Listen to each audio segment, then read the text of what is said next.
Hi, ഞാൻ doctor പ്രിയ, Q1 health കെയറിലെ homeopathic ഫിസിഷ്യനാണ്. നമ്മുടെ ക്ലിനിക്കിലും അതുപോലെ ചുറ്റുപാടുമൊക്കെ ഒരുപാട് പേരുടെ കാലിൽ വെയിനൊക്കെ വീർത്ത് തടിച്ച് പാമ്പ് പോലെ കെട്ടുപിണഞ്ഞ് കിടക്കുന്നത് കാണാം. അതോടൊപ്പം തന്നെ നമ്മുടെ കാലിൻ്റെ കുഴയ്ക്ക് നീരാവും, അതുപോലെ സ്കിന്നിനൊക്കെ ഒരു കളർ ചേഞ്ചൊക്കെ കാണാം. ഈ കണ്ടീഷനെയാണ് നമ്മൾ വെരിക്കോസ് വെയിൻ എന്ന് പറയുന്നത്. ഇന്ന് നമുക്ക് എന്താണ് വെരിക്കോസ് വെയിനും എങ്ങനെ ഉണ്ടാവുന്നു എന്നും എങ്ങനെ മാനേജ് ചെയ്യാം എന്നതിനെക്കുറിച്ച് സംസാരിക്കാം.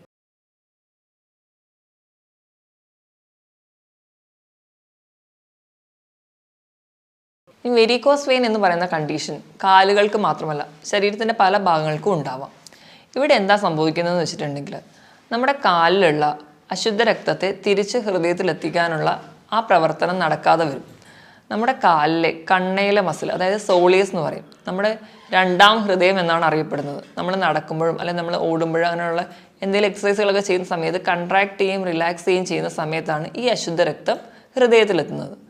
പല കാരണങ്ങൾ കൊണ്ട് ഈ അശുദ്ധ രക്തം, കാലിലുള്ള അശുദ്ധ രക്തം തിരിച്ച് ഹൃദയത്തിൽ എത്താതെ വരുന്നതുകൊണ്ടാണ് നമുക്ക് കാലുകൾക്ക് വെരിക്കോസ് വെയിൻ ഉണ്ടാകുന്നത്.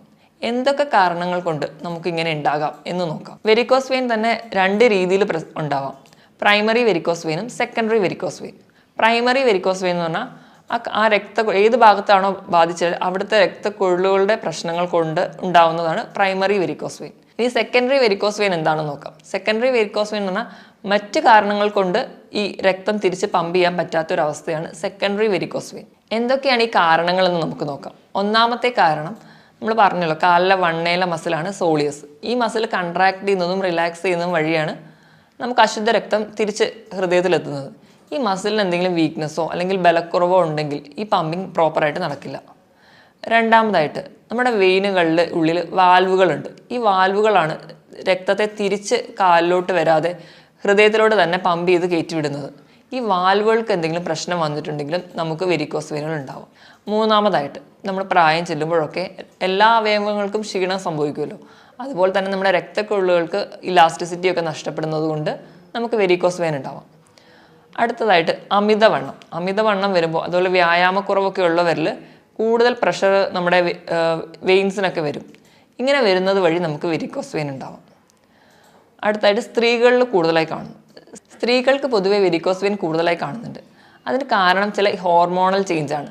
നമ്മൾ പീരീഡ്സിന് മുൻപ്, അതുപോലെ ചിലർക്ക് ആർത്തവം നിന്നതിന് ശേഷം, അതുപോലെ പ്രഗ്നൻസിയുടെ സമയത്ത്, ചില ഗർഭനിരോധക ഗുളികകൾ കഴിക്കുമ്പോൾ ഒക്കെ ഉണ്ടാവുന്ന ഹോർമോണൽ ചേഞ്ച്, ഈസ്ട്രജൻ്റെ പ്രസൻസ് ഒക്കെ ഉണ്ടാവുമ്പോൾ ഈ ഇലാസ്റ്റിസിറ്റി, നമ്മുടെ വെയിൻസിനൊക്കെയുള്ള ഇലാസ്റ്റിസിറ്റി നഷ്ടപ്പെടുകയും അതുവഴി നമുക്ക് വെരിക്കോസ് വെയിൻ ഉണ്ടാവാം. അടുത്തൊരു കാരണം കൂടുതലായിട്ട് സ്ത്രീകളിൽ എന്തുകൊണ്ട് കാണുന്നു എന്നാണ്. നമുക്കറിയാം, സ്ത്രീകളിൽ തന്നെ ഉണ്ടാകുന്നൊരു ഹോർമോണാണ് ഈസ്ട്രോജൻ. ഈസ്ട്രോജൻ്റെ അളവ് കൂടുമ്പോഴൊക്കെ നമ്മുടെ രക്തക്കൊഴലുകളുടെ ഇലാസ്റ്റിസിറ്റി കുറഞ്ഞു വരുന്നത് കാണാം. അതുവഴി നമുക്ക് വെരിക്കോസ് വെയിൻ ഉണ്ടാവും. പ്രത്യേകിച്ച് പീരീഡ്സിന് മുൻപ്, അതുപോലെ ആർത്തവം നിന്ന ശേഷം, പ്രഗ്നൻസിയുടെ സമയം, ഈ സമയത്തൊക്കെ നമുക്ക് വെരിക്കോസ് വെയിൻ ഉണ്ടാവുന്നതായി കാണാം. അതുപോലെ തന്നെ പ്രഗ്നൻസിയിൽ ഈ വെയിനുകളുടെ ഈ വ്യത്യാസത്തിനോടൊപ്പം തന്നെ നമുക്ക് രക്തത്തിൻ്റെ അളവ് കൂടുതലാണ്. ഇതും വെയിനുകളിൽ പ്രഷർ കൂട്ടും. അതുവഴി നമുക്ക് വെരിക്കോസ് വെയിൻ ഉണ്ടാവാം. ഇതോടൊപ്പം ചിലർക്ക് പാരമ്പര്യമായിട്ട് വെരിക്കോസ് വെയിൻ ഉണ്ടാവുന്ന കാണാം. ചിലതരം ജോലി ചെയ്യുന്നവരിൽ വെരിക്കോസ് വെയിൻ കൂടുതലായി കാണും. കണ്ടിന്യൂസ് ആയിട്ട് നിൽക്കുന്ന ജോലിക്കാർ, ഇപ്പോൾ ട്രാഫിക് പോലീസ്, അതുപോലെ ടീച്ചേഴ്സ്, ഇവർക്ക് കണ്ടിന്യൂസ് ആയിട്ട് ഒരു ഡയറക്ഷനിൽ മാത്രമേ ബ്ലഡ് ഫ്ലോ ഉണ്ടാവുള്ളൂ. തിരിച്ചുള്ള ബ്ലഡ് ഫ്ലോ വളരെ കുറവായിരിക്കും. അതുവഴി അവർക്ക് വെരിക്കോസ് വെയിൻ ഉണ്ടാവാം. അതുപോലെ കണ്ടിന്യൂസ് ആയിട്ട് ഇരുന്ന് ജോലി ചെയ്യുന്ന ഡ്രൈവർമാർ, തയ്യൽ ജോലി ചെയ്യുന്നവർ, ഇവർക്കൊക്കെ അതുപോലെ ഒരു ഡയറക്ഷനിൽ മാത്രമേ ബ്ലഡ് ഫ്ലോ ഉള്ളൂ. അതുവഴിയും വെരിക്കോസ് വെയിനുകൾ ഉണ്ടാവാം. ഇതിന് പുറമെ ഡീപ്പ് വെയിൻ ത്രോംബോസിസും വെരിക്കോസ് വെയിൻ ഒരു കാരണമാകും. ഡീപ്പ് വെയിൻ ത്രോംബോസിസ് എന്ന് പറഞ്ഞു കഴിഞ്ഞാൽ നമ്മുടെ കാലിൻ്റെയൊക്കെ ഉള്ളിലുള്ള ചെറിയ രക്തക്കൊഴലുകൾക്ക് ക്ലോട്ട് വരുന്നത് വഴി ആ പ്രഷർ ബാക്കിയുള്ള സൂപ്പർഫിഷ്യലായിട്ടുള്ള വെയിനിൽ വരുന്നത് കൊണ്ടാണ് ഇവിടെ വെരിക്കോസ് വെയിൻ ഉണ്ടാവുന്നത്. ഇതിനോട് പുറമെ തന്നെ നമ്മുടെ ഗർഭാശയ മുഴകളോ അല്ലെങ്കിൽ വയറിൽ വേറെ ഗ്രോത്തോ അങ്ങനെ എന്തോ ഉള്ളവർക്കും വെരിക്കോസ് വെയിൻ ഉണ്ടാവുന്നതായി കാണാം. ഇനി എന്തൊക്കെയാണ് വെരിക്കോസ് വെയിനിൽ കാണുന്ന ലക്ഷണങ്ങളെന്ന് നോക്കാം.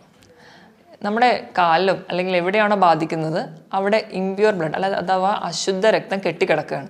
ഇങ്ങനെ അശുദ്ധ രക്തം കെട്ടിക്കിടക്കുന്നത് വഴി ആ കോശങ്ങളിൽ നീർക്കെട്ടുകൾ ഉണ്ടാവുന്നു.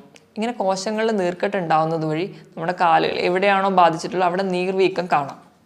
ഇങ്ങനെ നീർക്കെട്ട് ഉണ്ടാവുന്നത് മൂലം കോശങ്ങൾക്ക് വേണ്ട ഓക്സിജൻ കിട്ടുന്നില്ല. ഓക്സിജൻ കിട്ടാത്തത് കൊണ്ടാണ് അവിടെ ഒരു സ്കിന്നിനൊക്കെ ആ ഒരു കളർ ചേഞ്ച് വരുന്നത്. ഒരു ബ്ലാക്ക് കളറോ അല്ലെങ്കിൽ കറുത്ത ഗ്രേ കളറിലോട്ടൊക്കെ സ്കിൻ മാറാൻ കാരണം വേണ്ട രീതിയിലുള്ള ഓക്സിജൻ ആ സ്കിന്നിന് കിട്ടാത്തത് കൊണ്ടാണ്. ഇങ്ങനെ ഓക്സിജൻ കിട്ടാത്തത് കൊണ്ട് അവിടെയുള്ള കോശങ്ങളുടെ ആരോഗ്യം കുറയും. കോശങ്ങളുടെ ആരോഗ്യം കുറയുമ്പോൾ സ്കിന്ന് കുറച്ചും കൂടി കട്ടി കുറഞ്ഞ് ചൊറിച്ചിലൊക്കെ ഉണ്ടാവാൻ തുടങ്ങും. അങ്ങനെ ആ ചൊറിച്ചിൽ നീണ്ടു നിൽക്കുകയാണെങ്കിൽ അത് പൊട്ടി അൾസർ ആവാൻ കാരണമാകും. ഒന്നാമത് അവിടെ ഓക്സിജൻ്റെ അളവ് കുറവായതുകൊണ്ട് തന്നെ ഈ അൾസർ ഉണ്ടായാലും അത് പെട്ടെന്നൊന്നും ഉണങ്ങാതിരിക്കും. അതിൽ വീണ്ടും വീണ്ടും ഇൻഫെക്ഷൻ വരാനുള്ള ചാൻസ് കൂടുതലാണ്. ഓക്സിജൻ കുറവായതുകൊണ്ടും ഇംപ്യൂർ ബ്ലഡ് കെട്ടിക്കിടക്കുന്നതുകൊണ്ടും ഈ എന്തെങ്കിലും ഇൻഫെക്ഷൻ വന്നാൽ തന്നെ അത് പ്രോഗ്രസ് ചെയ്ത് വലിയ വലിയ അൾസറിലോട്ട് പോകാനുള്ള ചാൻസ് കൂടുതലാണ്. ഇതിനോടൊപ്പം തന്നെ കാലിന് വേദന വരാം, അതുപോലെ കഴപ്പ്, അതുപോലെ കാലിന് പെരുപ്പൊക്കെ തോന്നാം, നല്ല കഠിനമായ വേദന, ഇടയ്ക്ക് വന്നും പോയൊക്കെ നിൽക്കുന്ന പോലെ തോന്നും. അതുപോലെ തന്നെ കാലിന് നല്ല തൊലിക്കൊക്കെ കളറ് മാറുന്നത് പോലെയും അവിടെ ചൊറിച്ചിൽ വരാം, ചൊറിഞ്ഞ് അത് പൊട്ടി അൾസർ ആവാനുള്ള ചാൻസ് ഉണ്ട്. അപ്പോൾ ഈ പ്രമേഹം പോലെയുള്ള രോഗങ്ങൾ കൂടെയുള്ളവരാണെങ്കിൽ ഈ അൾസർ പെട്ടെന്ന് പ്രോഗ്രസ് ചെയ്ത് പോകാൻ മറ്റ് ശരീരഭാഗത്തേക്കും കൂടെ സ്പ്രെഡ് ചെയ്യാനുള്ള ചാൻസും കൂടുതലാണ്. ഇനി നമുക്ക് വെരിക്കോസ് വെയിനെ എങ്ങനെ ക്ലാസിഫൈ ചെയ്യാൻ നോക്കാം. 6 സ്റ്റേജസ് ആയിട്ട് ക്ലാസിഫൈ ചെയ്തിട്ടുണ്ട്. C0 അതിൽ നിന്ന് പുറത്ത് പ്രത്യേകിച്ച് കാണത്തക്ക ബുദ്ധിമുട്ടുകളോ അല്ലെങ്കിൽ വേറെ സിംറ്റംസ് ഒന്നും ഉണ്ടാവില്ല. ഇനി C1 എന്ന് പറയുമ്പോൾ ചെറിയ വെയിൻസ് ഒക്കെ പ്രോമിനൻ്റ് ആയി കാണാം. ഇനി C2 എന്ന് പറയുമ്പോൾ അതൊരു വെരിക്കോസ് വെയിൻ്റെ ആ ഒരു സ്റ്റേജിൽ വെയിനൊക്കെ കുറച്ചും കൂടി പ്രോമിനൻ്റായി കുറച്ചുകൂടി തടിച്ച് വീർത്ത് നിൽക്കുന്നതായി കാണാം. ഇനി സ്റ്റേജ് 3 എന്ന് പറയുന്നതിൽ അതിനോടൊപ്പം തന്നെ കാലിൻ്റെ കുഴയ്ക്കൊക്കെ നീര് വന്നിട്ടുണ്ടാവും. സ്റ്റേജ് 4 എന്ന് പറയുന്നതിൽ ഇതിനോടൊപ്പം സ്കിൻ ചേഞ്ചസ് ഒക്കെ വന്നിട്ടുണ്ടാവും. സ്റ്റേജ് 5 എന്ന് പറയുമ്പോൾ അൾസർ, ചിലപ്പോൾ അത് ഉണങ്ങിയ അൾസർ ആവാം, എന്നൊരു അൾസറേഷൻ കൂടി ഉണ്ടെങ്കിൽ സ്റ്റേജ് 5. ഇങ്ങനെ 6 സ്റ്റേജസ് ആയിട്ടാണ് വെരിക്കോസ് അൾസറിനെ നമ്മൾ ക്ലാസിഫൈ ചെയ്യുന്നത്. കോമൺ ആയിട്ട് വെരിക്കോസ് വെയിൻ എന്ന് പറയുന്നത് നമ്മൾ കാലുകളിലാണ് കാണുന്നത്. ഇതിന് പുറമെ വേറെ പല സൈറ്റിലും ഉണ്ടാവും. അത് ഏതൊക്കെയാണെന്ന് നോക്കാം. ഒന്നാമത് പൈൽസ് ആയിട്ട് പ്രസൻറ്റ് ചെയ്യാം. നമ്മുടെ മലദ്വാരത്തിൻ്റെ അടുത്തുള്ള വെയിൻസിന് വെരിക്കോസ് വെയിൻ വരുന്ന കണ്ടീഷനാണ് പൈൽസ്. രണ്ടാമതായിട്ട് വരുന്നതാണ് വെരിക്കോസീൽ. വെരിക്കോസീൽ എന്ന് പറയുമ്പോൾ വൃഷ്ണസഞ്ചിക്ക് വരുന്ന വെരിക്കോസ് വെയിനാണ്. അവിടെ വരുന്നത് വഴിയായിട്ട് വൃഷ്ണസഞ്ചിക്ക് വീക്കവും അതുവഴി വന്ധ്യത വരെ ഉണ്ടാവാനുള്ള ചാൻസ് ഉണ്ട്. മൂന്നാമതായിട്ട് സ്ത്രീകളിൽ പ്രഗ്നൻസിയിൽ കാണുന്ന വെരിക്കോസ് വെയിൻ. അത് പൊതുവേ പ്രഗ്നൻസി കഴിഞ്ഞ് ഡെലിവറി ഒക്കെ കഴിഞ്ഞ് 2-3 മാസം കഴിയുമ്പോൾ പൊതുവേ അത് കുറയാറുണ്ട്. ചിലർക്ക് വെരിക്കോസ് വെയിൻ്റെ പാരമ്പര്യം കൂടെ ഉണ്ടെങ്കിൽ ഇത് പെർസിസ്റ്റ് ചെയ്ത് അല്ല അത് ചിലപ്പോൾ ജീവിതകാലം മുഴുവൻ നിൽക്കാനുള്ള ചാൻസസും ഉണ്ട്. എന്തുകൊണ്ടാണ് പ്രഗ്നൻസിയിൽ വെരിക്കോസ് വെയിൻ വരുന്നതെന്ന് നോക്കാം. ഒന്നാമത്തെ കാരണം എന്ന് പറഞ്ഞാൽ പ്രഗ്നൻസിയിൽ പൊതുവേ നമ്മുടെ ബ്ലഡിൻ്റെ എമൗണ്ട് കൂടുതലാണ്. അത് വെയിനിന് കൂടുതൽ പ്രഷർ ഉണ്ടാക്കി അങ്ങനെ വെരിക്കോസ് വെയിൻ ഉണ്ടാവാം.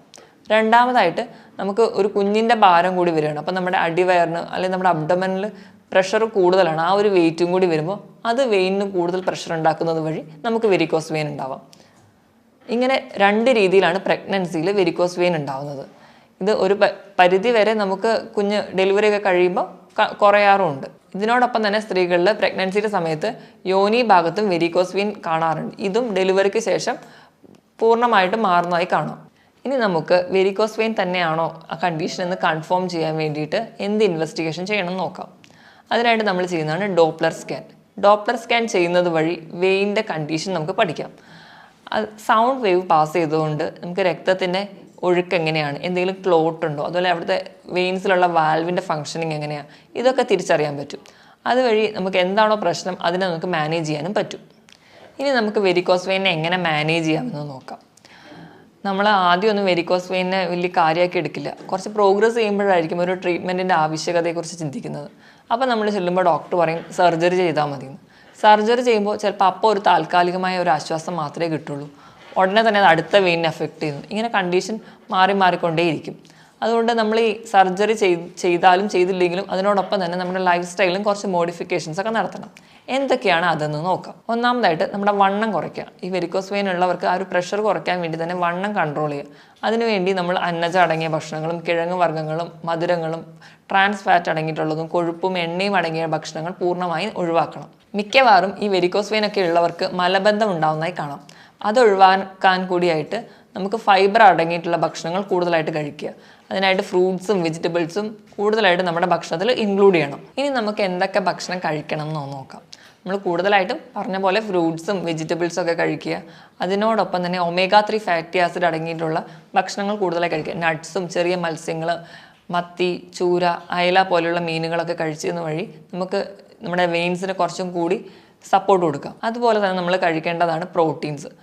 പ്രോട്ടീൻ എന്ന് പറഞ്ഞാൽ കൂടുതലും ആനിമൽ പ്രോട്ടീനെ ഡിപ്പെൻഡ് ചെയ്യാതെ വെജിറ്റബിൾ പ്രോട്ടീൻ, കൂടുതലും പയർ, കടല, പരിപ്പ് തുടങ്ങിയവ കൂടുതലായിട്ട് കഴിക്കുക. അതുപോലെ മുട്ട കഴിക്കുന്നത് നല്ലതാണ്. ഇതിനോടൊപ്പം തന്നെ ഭക്ഷണത്തിലേക്ക് ഇഞ്ചിയുടെ അളവ് കുറച്ച് കൂട്ടാം. അത് വഴി നമുക്ക് നമ്മുടെ ക്ലോട്ട് ഉണ്ടാക്കുന്ന ഫൈബ്രിൻ എന്ന് പറയുന്ന കമ്പോണൻറ്റിനെ അലിയിച്ച് കളയും. അങ്ങനെ നമുക്ക് ബ്ലഡ് ക്ലോട്ട് പ്രിവെൻറ്റ് ചെയ്യാൻ പറ്റും. അതുപോലെ നമ്മുടെ ബീട്രൂട്ട് കഴിക്കുന്നത് നല്ലതാണ്. ബീട്രൂട്ടിൽ നൈട്രസ് എന്ന് പറയുന്ന ഒരു കണ്ടന്റ് ഉണ്ട്. അത് നൈട്രസ് ഓക്സൈഡായിട്ട് കൺവേർട്ട് ചെയ്യും. അത് നമ്മുടെ വെയിനൊക്കെ ഡയലേറ്റ് ചെയ്യാനും വെയിൻ്റെ ആ ഒരു ഇലാസ്റ്റിസിറ്റി മെയിൻറ്റെയിൻ ചെയ്യാനും നല്ലതാണ്. അതുപോലെ നമ്മൾ വൈറ്റമിൻ സി അടങ്ങിയ ഫ്രൂട്ട്സ്, അതായത് പുളിയൊക്കെയുള്ള ചില ഫ്രൂട്ട്സ്, നെല്ലിക്ക, നാരങ്ങ, ഓറഞ്ച് ഒക്കെ കഴിക്കുന്നത് നല്ലതാണ്. വൈറ്റമിൻ സി കൊളാജൻ, ഇലാസ്റ്റിൻ തുടങ്ങിയ പ്രോട്ടീനുകളെ ഉണ്ടാക്കാൻ വേണ്ടി സഹായിക്കും. കൊളാജനും ഇലാസ്റ്റിനും ഒക്കെയാണ് നമ്മുടെ രക്തക്കൊള്ളുകളെയും വെയിൻ്റെയൊക്കെ ഭിത്തിയൊക്കെ ഉണ്ടാക്കുന്നത്. അതുവഴി നമുക്ക് കുറച്ചും കൂടി ആരോഗ്യപരമായിട്ടുള്ള ഒരു വെയിൻ സ്ട്രക്ചറൊക്കെ ഉണ്ടാക്കാൻ പറ്റും. ഇതിനോടൊപ്പം തന്നെ ആപ്പിള്, അതുപോലെ മുന്തിരി അല്ലെ ബെറീസ് ഒക്കെ കഴിക്കുന്നത് നല്ലതാണ്. അതിൽ റൂട്ടിൻ എന്ന് പറയുന്ന കമ്പോണൻറ്റ് നമ്മുടെ നീർക്കെട്ടുകളൊക്കെ ഉണ്ടെങ്കിൽ കുറയ്ക്കാനും അതുപോലെ വെയിൻസിനൊക്കെ കുറച്ചും കൂടി സ്ട്രെങ്ത് കൊടുക്കാനും അത് കുറച്ചുകൂടി വികസിച്ച് നിൽക്കാൻ വേണ്ടിയിട്ടൊക്കെ സഹായിക്കും. ഇതിനോടൊപ്പം തന്നെ ശതാവരി കഴിക്കുന്നത് നല്ലതാണ്. ശതാവരി നമ്മുടെ വെയിൻസിൻ്റെയൊക്കെ ഭിത്തി കുറച്ചുകൂടെ സ്ട്രോങ് ആക്കാനും അത് കൊളാപ്സ് ചെയ്ത് പോവാതെ അതിൻ്റെ ഇലാസ്റ്റിസിറ്റി ഒക്കെ മെയിൻറ്റെയിൻ ചെയ്യാനും, ഇപ്പം ചെറിയ അൾസറൊക്കെ ഉണ്ടായാലും അത് പെട്ടെന്ന് ഉണങ്ങാനും ഈ ശതാവരി നല്ലതാണ്. ഇനി നമുക്ക് എന്തൊക്കെ ഭക്ഷണങ്ങളാണ് ഒഴിവാക്കേണ്ടതെന്ന് നോക്കാം. നമ്മൾ നേരത്തെ പറഞ്ഞ ജങ്ക് ഫുഡ്സും ഹോട്ടൽ ഫുഡ്സും ട്രാൻസ് ഫാറ്റി ആസിഡ് അടങ്ങിയിട്ടുള്ള ഭക്ഷണങ്ങൾ പൂർണ്ണമായി ഒഴിവാക്കുക. റെഡ് മീറ്റിൻ്റെ ഉപയോഗം കുറയ്ക്കണം.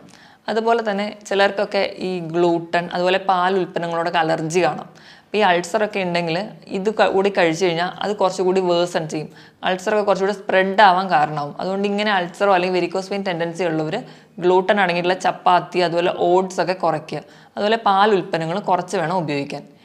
അതുപോലെ അൾസർ സ്റ്റേജൊക്കെ ആണെങ്കിൽ സ്ഥിരമായിട്ട് തൈര് ഉപയോഗിക്കാതിരിക്കുന്നതാണ് നല്ലത്. ഇങ്ങനെ ഫുഡൊക്കെ കൺട്രോൾ ചെയ്യുന്നതിനോടൊപ്പം തന്നെ കൃത്യമായിട്ടൊരു എക്സസൈസ് കൂടി നമുക്ക് വേണം. കൃത്യമായ വ്യായാമം കൂടി ഉണ്ടെങ്കിൽ നമുക്കിത് കൺട്രോൾ ചെയ്യാൻ പറ്റുള്ളൂ.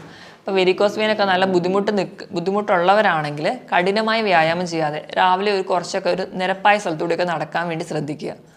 അതോടൊപ്പം തന്നെ നമുക്ക് സ്റ്റോക്കിങ്സ് അത് ധരിക്കാവുന്നതാണ്. സ്റ്റോക്കിങ്സ് എന്ന് പറഞ്ഞു കഴിഞ്ഞാൽ നമ്മുടെ സോക്സ് പോലെ നമുക്ക് മസിൽസിനെ കുറച്ചുകൂടെ സ്ട്രെങ്തൻ ചെയ്യാൻ വേണ്ടിയിട്ട് കാലിനിടാൻ പറ്റുന്ന ഉറകളാണ്. അത് വാങ്ങിച്ച് ധരിക്കുന്നത് നല്ലതാണ്. ഇതിനോടൊപ്പം തന്നെ കണ്ടിന്യൂസ് ആയിട്ട് നിൽക്കുക അല്ലെങ്കിൽ ഇരിക്കുക, അങ്ങനെ കണ്ടിന്യൂസ് ആയിട്ട് ഒരേ പോസ്റ്റർ തന്നെ വരുന്ന ജോലികളാണെങ്കിൽ അതിലൊരു ചേഞ്ച് വരുത്തുക. നമ്മൾ പ്രത്യേകിച്ച് സ്ത്രീകളൊക്കെ ആണെങ്കിൽ എല്ലാ ജോലികളും ചെയ്ത് തീർത്തിട്ട് മാത്രമേ ഒന്ന് റെസ്റ്റ് എടുക്കാൻ വേണ്ടി വിചാരിക്കുള്ളൂ. അപ്പോൾ അതിന് ഉപരിയായിട്ട് നമ്മൾ ജോലികളുടെ ഇടയിൽ ചെറിയൊരു ഗ്യാപ്പ് എടുക്കുക. ഒരു 5-10 മിനിറ്റോ ഇരുന്നിട്ട് കാലൊരു ചെയറിലോ അല്ലെങ്കിൽ ഒരു സ്റ്റൂളിലോ പൊക്കി വെക്കാൻ വേണ്ടി ശ്രദ്ധിക്കുക. അത് നമുക്ക് ആ അശുദ്ധ രക്തത്തെ തിരിച്ച് ഹൃദയത്തിലോട്ട് പമ്പ് ചെയ്യാൻ വേണ്ടി സഹായിക്കും. ഇതിനോടൊപ്പം തന്നെ നമ്മൾ രാത്രി കിടന്നുറങ്ങുമ്പോൾ നമ്മുടെ കാലൊരു തലയണ വെച്ച് പൊക്കി വെക്കുന്നത് നല്ലതാണ്. അതും നമുക്ക് അശുദ്ധ രക്തത്തെ തിരിച്ച് ഹാർട്ടിലേക്ക് എത്തിക്കാൻ വേണ്ടി സഹായിക്കും. ഇങ്ങനെയൊക്കെ കൃത്യമായിട്ടൊരു ഡയറ്റും അതുപോലെ തന്നെ ഈ കൃത്യമായ വ്യായാമവും ഈ പറഞ്ഞ രീതികളുടെയൊക്കെ കാലിന് കൃത്യമായിട്ടൊരു സപ്പോർട്ടൊക്കെ നൽകുകയാണെങ്കിൽ ഒരു പരിധി വരെ നമുക്ക് വെരിക്കോസ് വെയിൻ കൺട്രോൾ ചെയ്യാം. ഇതിനോടൊപ്പം തന്നെ ഹോമിയോപ്പതിയിൽ ഫലപ്രദമായ ചികിത്സയും ലഭ്യമാണ്. മറ്റൊരു ഹെൽത്ത് ടോപ്പിക്കുമായിട്ട് വീണ്ടും കാണാം. താങ്ക്